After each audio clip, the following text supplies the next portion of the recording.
Good day everyone, I'm Ron Brian Isidro and welcome to this video. Today we were solving an interesting actuarial mathematics problem involving survival functions and random variables. And we are finding the median age at death from a survival function. So for today's problem, the survival distribution of an age at death random variable is given by s of x is equals to negative x squared over k squared plus 1, where x is greater than or equals to 0 but less than or equals to k, given that the expected value x is equals to 60. Find the median k.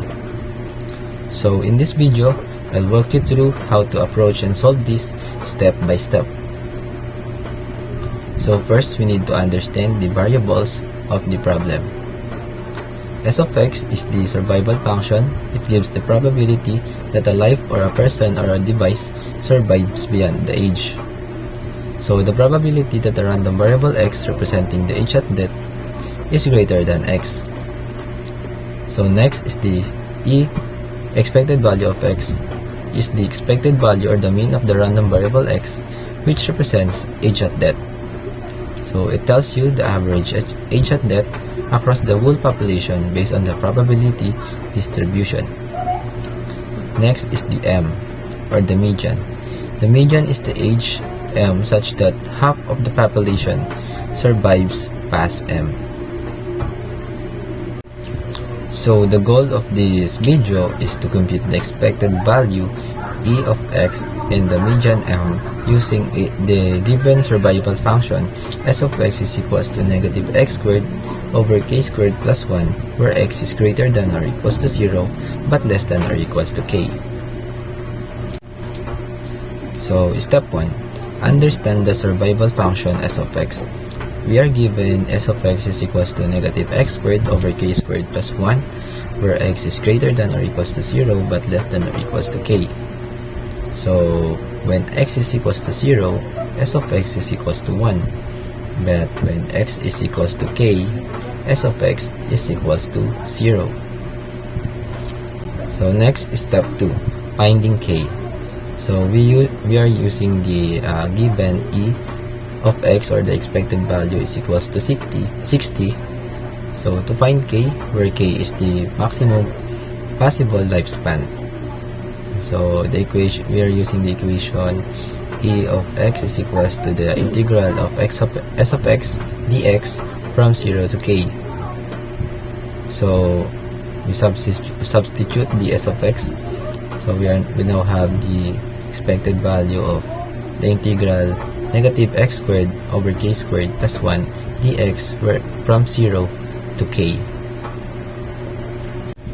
So from the equation, E of x is equals to the integral of negative x squared over k squared plus 1 dx from 0 to k.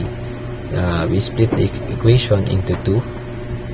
So the equation is the expected value of x is equals to negative 1k squared, the constant of the equation, then the integral of x squared dx from 0 to k, plus the another equation, the integral of 1 dx from 0 to k. Then compute the equation. We now have the integral of x squared dx is equals to k cubed over 3. Then integral of 1 dx from 0 to k is equals to k. So the final equation is equals to the expected value is equals to negative 1k squared, or the constant, times k cubed over 3 plus k is equals to negative k over 3 plus 3, which is equals to 2 times k over 3. So from the given expected value is equals to 60, we now substitute the value of expected value, which is 60. Then 2k is over 3 is equals to 60. Then we now have the k, the value of k, which is equals to 90. Next is the step 3. So the final step for the problem. finding the median. So S of m is equals to 0.5 or half since it is median. So from the equation S of x, we substitute x to m. So S of m is equals to negative m squared versus k squared plus 1 is equals to 0.5. Then we subtract both sides by negative 1. We now have the equation m squared. Then substitute the k, which is 90 squared or equals to 8,100. So m squared is over 8,100 is equals to 0.5. Then multiply both sides by the 8,100 to find the m squared. So m squared is equals to 4,050. Then square root both sides to find the m. M is equals to approximately 63.64.